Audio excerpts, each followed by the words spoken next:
Mesdames et messieurs, bonjour et bienvenue dans votre journal de 15 heures au sommaire de l'actualité. Aux nouvelles nationales, séance solennelle d'ouverture de la première séance ordinaire de l'année 2024. Aux nouvelles mondiales à présent à Gaza, les factions palestiniennes concluent des pourparlers à Moscou. Les détails dans cette édition de 15 heures.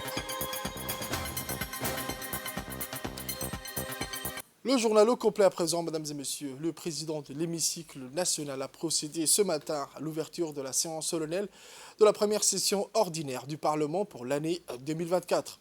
Le numéro 1 de l'hémicycle a évoqué la tournée intitulée « Participation citoyenne à l'action publique » entreprise dans une volonté de rapprocher les citoyens et la citoyenne à la politique en les associant avec les décisions qui les concernent, en leur expliquant les chantiers multisectoriels engagés actuellement par l'exécutif.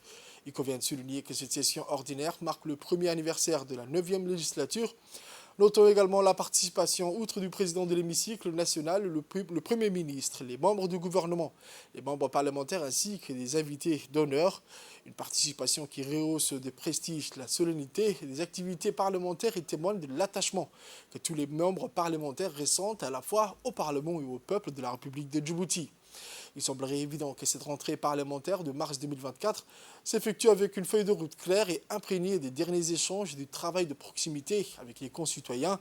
Il est de noter qu'à côté des activités régulières entreprises, les différentes facettes des prérogatives qui vont être exécutées durant les 4 mois de cette session comprennent l'examen et le vote des textes juridiques, l'exercice du contrôle parlementaire, des missions relevant de la représentation parlementaire dans le cadre du travail de proximité, qu'il permettra de rester à l'écoute de nos concitoyens.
Dans son allocution, le président de l'Assemblée nationale, M. Dileta Mohamed Dileta, a rappelé son périple dans tout le territoire de Djibouti. On écoute son discours. C'est avec un réel plaisir que je vous souhaite à tous et à toutes la chaleureuse et fraternelle bienvenue dans l'hémicycle national à l'occasion de la séance solennelle d'ouverture de la première session ordinaire du Parlement pour l'année 2024. L'institution parlementaire, comme le prescrit le rituel constitutionnel, vit au rythme des sessions ordinaires. Ces sessions qui se succèdent ont chacune leur propre spécificité. Et la rentrée parlementaire de ces premiers jours ouvrables du mois de mars 2024 ne diverge aucunement. Tout d'abord, cette première session ordinaire de l'année vient clore l'intercession du mois de février extrêmement chargée. Durant cette période, aussi brève qu'intense, la représentation nationale serait plongée au cœur de notre territoire pour prendre le pouls de nos concitoyens aux quatre coins du pays. Accompagné des membres du bureau de l'Assemblée et des députés de la région visitée, je suis allé à la rencontre de nos compatriotes résidant dans les chefs-lieux des 5 régions.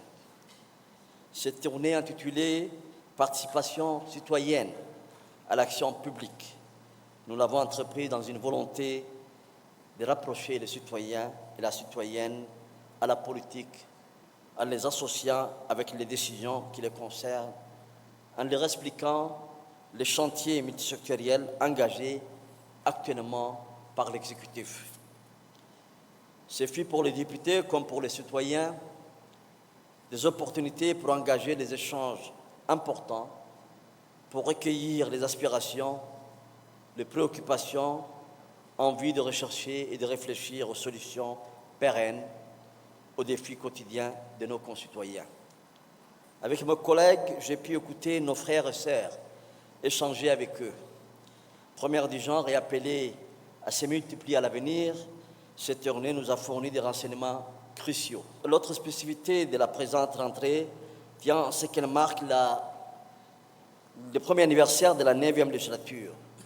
L'année dernière, le 5 mars, l'hémicycle renouvelé tenait sa séance inaugurale. Plus de 4 Djiboutiens sur 5 s'étaient identifiés au projet de société du chef de l'État et président de la République, son Excellence Ismaël Omar Guelleh. Nous avons été élus sur la base de ces programmes. Tout au long des 12 derniers mois, en partenariat optimal avec le gouvernement, la majorité présidentielle s'est attelée, dans la mesure du possible, à concrétiser les différents points spéculeux dans les programmes défendus par l'UMP. À cette fin, un strict respect des joutes démocratiques entre majorité et opposition, la représentation nationale a voté nombre de législations importantes. Elle a abrité des réunions de commissions conséquentes tant sur les plans quantitatifs et qualitatifs. Au sein de l'hémicycle, comme lors de nos missions en territoire national ou à l'étranger, nous avons engagé une stratégie d'envergure de sensibilisation et d'explication des orientations politiques, socio-économiques de notre pays. Le Premier ministre a, dans la première partie de son discours, souligné que l'ouverture de cette session ordinaire 2024 permettra de réaffirmer l'importance de collaboration entre le pouvoir législatif et le pouvoir exécutif pour consolider ensemble le développement et la démocratie. C'est avec une émotion certaine que je vous retrouve pour l'ouverture de la session ordinaire de 2024 de l'Assemblée nationale. En effet, bien que les liens entre les députés et le gouvernement restent permanents tout au long de l'année, le discours de politique générale du gouvernement permet de réaffirmer chaque année l'importante collaboration entre le pouvoir législatif et le pouvoir exécutif. L'objectif sans cesse renouvelé est de consolider ensemble notre nation, son développement et la démocratie. 3 finalités primordiales dans un monde troublé par de multiples conflits régionaux et mondiaux. Cette situation internationale exceptionnelle m'incite à commencer mon intervention par la politique étrangère du gouvernement. Celle-ci est basée sur 2 principes fondamentaux, maintes fois mis en avant sur la scène internationale. Celui de la non-ingérence positive dans les affaires internes d'un pays et celui du dialogue permanent entre les États, 2 fondements qui ont pour but la recherche et le maintien de la paix. Parmi ces conflits, celui qui se déroule en Palestine est le plus sanglant. Il est celui qui nous accable le plus. Il est celui pour lequel le gouvernement a déployé tous ses efforts auprès de la communauté internationale pour que cessent les souffrances du peuple palestinien. Les interventions gouvernementales tendent également à permettre la création d'un État palestinien libre sans lequel aucune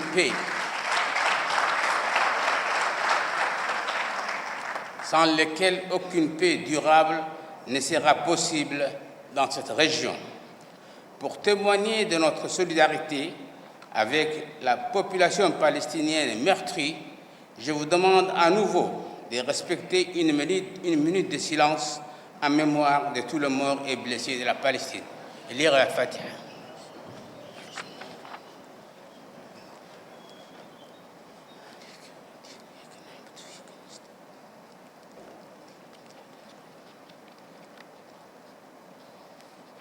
Amin. D'autres conflits plus proches, moins médiatiques sur le plan international, démontrent une fois de plus que ce sont les populations les plus faibles qui en souffrent le plus. Et pourtant, ce n'est plus un secret pour personne depuis longtemps. La guerre ne fait que des ravages et engendre la misère, alors que la paix engendre la prospérité. Mesdames et messieurs, c'est cette recherche inlassable de la paix que le président de la République promeut auprès des instances internationales. Avant même sa présidence de l'IGAD, et encore plus depuis son accession à ce poste, le chef de l'État démontre sans relâche et depuis longtemps son engagement constant pour la recherche de la paix. Avec ténacité et persévérance, il veut renforcer les échanges entre tous acteurs concernés qui le souhaitent, loin des interventions géopolitiques externes. Son Excellence M. Abdelkader Mohamed Kamil a ensuite rappelé l'objectif final de l'IGAD, qui est la coopération régionale et l'intégration économique entre les États membres. De même manière qu'il a démontré dans le passé pour la recherche de la paix en Somalie, en facilitant la communication entre les différents parties concernées, il souhaite toujours privilégier la conciliation entre ceux qui sont directement impliqués. Pour atteindre l'objectif final de l'IGAD, c'est-à-dire la coopération régionale et l'intégration économique entre les États membres, le président de la République engage cet organisme pour résoudre la gestion des conflits internes et externes des pays qui la composent par la promotion du dialogue. Le travail n'est pas simple, mais inlassablement, le président remet l'ouvrage sur le métier. Les écueils sont souvent nombreux, mais il ne ménage aucun effort pour faire aboutir le rétablissement de la paix au sein de tous les pays de l'Afrique de l'Est, depuis le nord jusqu'au sud, c'est-à-dire depuis le Soudan jusqu'en Somalie. Cette politique étrangère se reflète également dans la politique de coopération. Celle-ci est pareillement basée sur les discussions constructives avec tous les pays qui le souhaitent pour atteindre un objectif commun, la prospérité des peuples. C'est ainsi que Djibouti est disposé à coopérer avec tous les États qui feraient preuve de bonne volonté, de respect à l'égard de la République de Djibouti. Pour suivre l'évolution du monde moderne, la politique de la coopération évolue elle aussi avec de nouveaux partenaires qui le désirent. Le seul critère de sélection de cette coopération est l'intérêt du peuple djiboutien. Ainsi, tous les efforts gouvernementaux pour la paix et la coopération sont menés sans parti pris dans le respect mutuel et pour le bien de tous les habitants de la région. Les liens d'amitié qui sont alors tissés entre les différentes populations permettront de développer de façon durable les échanges économiques entre les peuples pour le bienfait de tous. la paix et la coopération procurent à nouveau plus de richesses qui elles-mêmes pourvoient moins de souffrances aux populations les plus démunies qui souffrent le plus des conflits. Le gouvernement souhaite que les pays de l'IGAD puissent retrouver ce cercle vertueux afin que toute la région puisse développer son important potentiel économique et humain. C'est à cet environnement de paix et de coopération que Djibouti veut participer pour le bien de tous. Cependant, mesdames et messieurs, dans cette attente, le gouvernement est décidé à renforcer encore plus la capacité de résilience du pays. Celui-ci sera ainsi moins sensible aux aléas commerciaux, sanitaires et inflationnistes ou autres, comme nous les avons rencontrés en provenance de l'étranger au cours des dernières années. En effet, nous constatons encore aujourd'hui que les conflits, même éloignés, ont une incidence sur notre vie économique.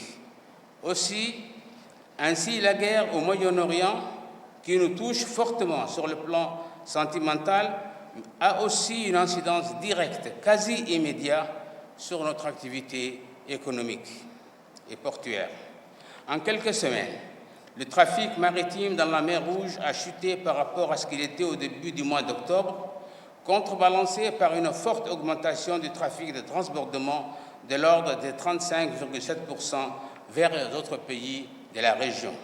Cette baisse concomitante à celle engendrée par les difficultés régionales ont un impact très négatif sur le secteur moteur de l'économie nationale. Écoutons toujours avec le Premier ministre la troisième partie de son allocution. L'activité des transports est en forte chute conjoncturelle, même si nous savons que les reprises restent proches. Cette réduction du trafic est mise à profit pour renforcer la compétitivité portuaire en accordant une attention particulière à l'entretien et la formation des personnels et des outils de transport et de transit. Le port a déjà réalisé des améliorations significatives en matière de gestion logistique. Ainsi, si en 2016, Djibouti était classé 134e sur 160 dans le classement mondial de l'indice de performance logistique, en 2003, il s'est classé à la 79e place dans le monde. De plus, selon l'indice de performance des ports à conteneurs, il est reconnu en 2022 comme le premier port d'Afrique subsaharienne et le 3e en Afrique et le 26e au niveau mondial, alors que 2 ans auparavant, il était au 61e rang mondial. Les espoirs restent donc grands lorsque la reprise mondiale sera là. Mais cette baisse du trafic maritime a quand même un autre impact négatif, indirect, immédiat, c'est celui sur les prix des produits de première nécessité. Aussi, dès à présent, le gouvernement, à l'approche du mois béni du Ramadan, a pris toutes les mesures nécessaires pour éviter les pénuries et les hausses injustifiées des prix.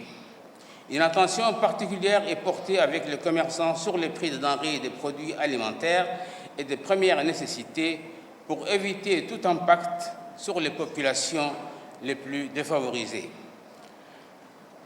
Pour tous ces effets liés aux problèmes internationaux exogènes, le gouvernement est donc fermement décidé de tout mettre en œuvre pour augmenter la résilience nationale. Vous savez déjà que d'autres moteurs économiques sont déjà en cours de développement dans le but.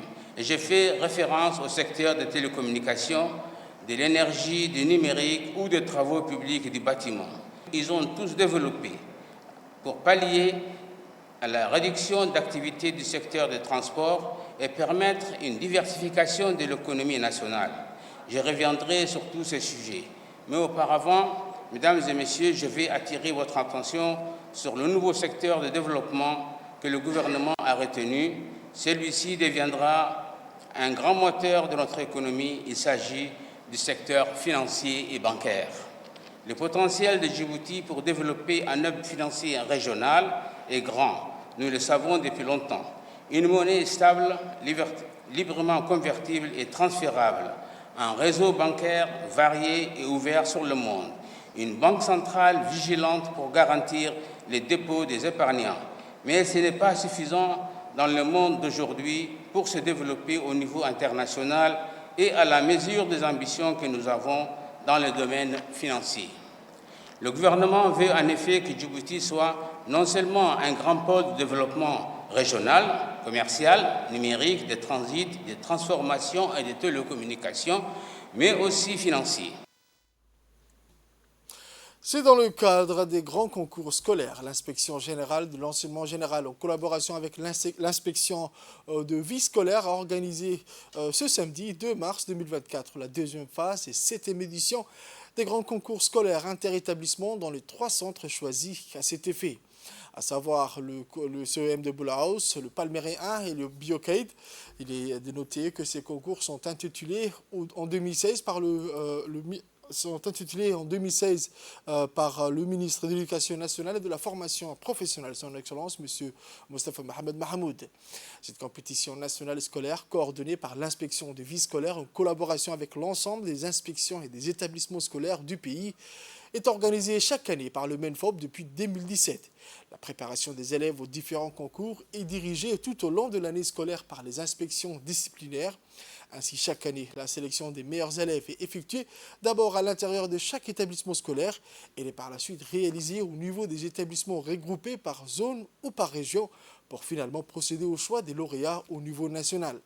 Ces grands concours scolaires ont pour objectif de stimuler la motivation des élèves et de les inciter à s'investir davantage dans leurs études. Ils contribuent également à la promotion de la culture, de l'art et de la créativité chez les jeunes. Il faut savoir aussi que les grands concours scolaires tirent leur substance des programmes scolaires en vue de renforcer les apprentissages de manière ludique et motivante. Les compétitions qui se sont déroulées ce samedi portaient sur les épreuves des SVT impliquant les niveaux 6e, 7e et 8e année, le théâtre et le jeu de culture générale intitulé « Question pour un jeune champion ». Les concours concernant les autres disciplines seront réalisés dans les prochains jours. L'inspecteur général de l'enseignement général, M. Mohamed Abdou Ali, accompagné de l'inspecteur vie scolaire, M. Amin Mohamed Hussein, ont effectué une tournée de supervision dans les 3 centres de passation pour s'assurer du bon déroulement de cette compétition. Voici la réaction de l'inspecteur de vie scolaire.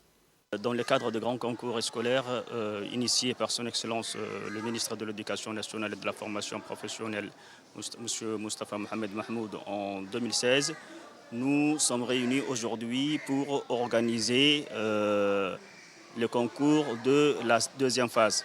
Donc nous rappelons que ce concours scolaire se prépare tout au long de l'année, d'abord au niveau de chaque établissement, et ensuite on le fait entre les établissements qui sont répartis en différentes zones. Après, les établissements finalistes se rencontrent pour la phase finale. Donc aujourd'hui, les compétitions qui étaient prévues pour ce matin se sont déroulées dans de très bonnes conditions. Donc les épreuves qui se sont déroulées portaient sur 3 épreuves d'SVT, donc à savoir un sketch sur la drogue, et puis il y avait aussi la présentation d'une maquette sur le système urinaire et la présentation aussi d'une maquette sur le séisme. Donc il s'agit dans ce concours de donner aux élèves l'occasion de présenter dans la pratique ce qu'ils apprennent en classe. Autre nouvelle nationale, la sous-préfète du 1er arrondissement, Mme Fatouma Ibrahim, a initié une réunion de prise de contact inédite avec les divers partenaires. Une rencontre empreinte d'échanges fructueux a permis de discuter des réalisations passées de l'arrondissement ainsi que des potentiels partenariats à venir pour concrétiser de nouveau les projets ambitieux. Au cours de cette réunion, les participants ont eu l'opportunité d'évoquer les différentes initiatives menées dans le passé, mettant en lumière les succès et les défis rencontrés. De plus, l'accent a été mis sur l'identification des opportunités de collaboration entre les différents acteurs locaux afin de stimuler le développement économique, social et culturel. Parmi les sujets abordés figuraient également les projets à venir qui nécessiteront une coordination efficace entre les partenaires étatiques et les parties prenantes. Ces discussions ont ouvert la voie à de nouvelles perspectives de coopération et ont souligné l'importance d'une approche collaborative. Dans un élan de dynamisme et de volonté, la sous-préfète s'est engagée à poursuivre ses échanges réguliers et à renforcer les liens avec l'ensemble des partenaires étatiques. Ces démarches témoignent de sa détermination à œuvrer de concert avec la société civile pour façonner un avenir prometteur pour le premier arrondissement. C'est pourquoi mes priorités en tant que représentant de l'État dans l'arrondissement sont naturellement celles de la transformation ambitieuse de notre pays. Voulue par le président de la République et le chef de gouvernement. Ainsi, j'agirai sous l'autorité du préfet de la ville de Djibouti. Je vous emmène à Arta à présent, où l'Académie militaire interarmée a entamé avec succès le concours d'admission au cycle de formation des élèves officiers au titre de la 16e promotion, accueillant ainsi plus de 300 candidats diplômés en licence nationale et internationale. Le concours qui se déroulera sur 4 jours a débuté avec l'épreuve de sport, où les candidats ont été soumis à des évaluations physiques rigoureuses. Les examinateurs ont témoigné d'un professionnalisme exemplaire, assurant le bon déroulement de cette première phase cruciale de concours. De plus, les conditions climatiques favorables ont contribué à créer un environnement propice à la performance des candidats. Au cours des prochains jours, les candidats seront évalués à la fois sur des épreuves écrites et orales afin de déterminer leur aptitude à rejoindre l'académie militaire en tant qu'élève officier. Cette étape représente une occasion unique pour les élèves officiers de démontrer leurs compétences académiques, physiques et leur engagement envers le service militaire.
Hier soir, un incendie s'est déclaré au restaurant de l'hôtel La Siesta, qui avait loué une partie de son espace à des tiers.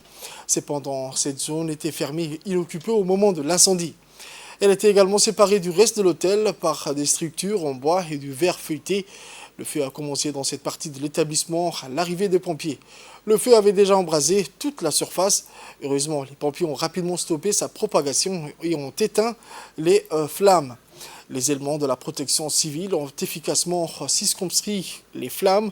Les dommages sont limités à des fournitures, soulignant qu'il s'agit de la deuxième fois cette semaine qu'un incendie se déclare dans un restaurant.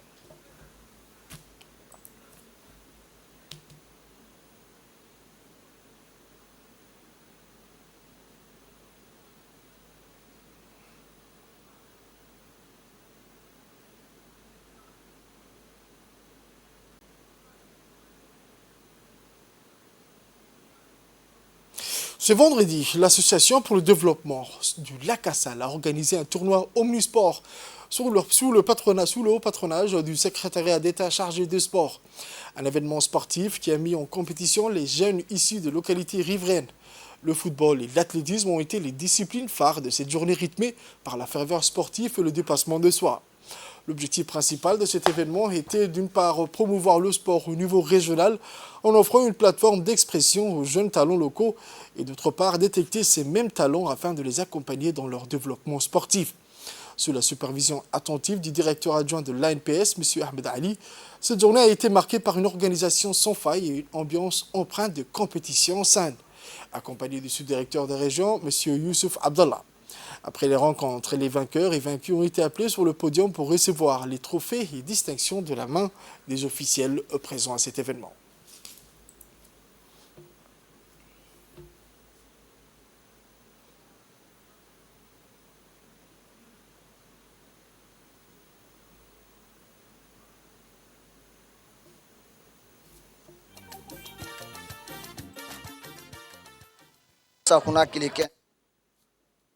Au Nouvel Mondial à présent, à Gaza, je vous le disais dans les titres, une réunion de factions palestiniennes s'est achevée à Moscou.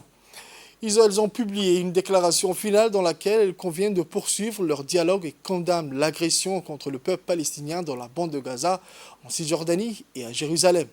Ces pourparlers des 2 jours avaient pour objectif d'unir les factions sous la bannière de l'Organisation de libération de la Palestine.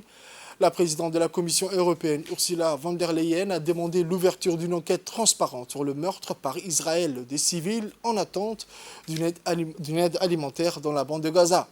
Dans un post sur son compte sur le plateforme X, von der Leyen a exprimé sa profonde contrariété face aux images en provenance de Gaza.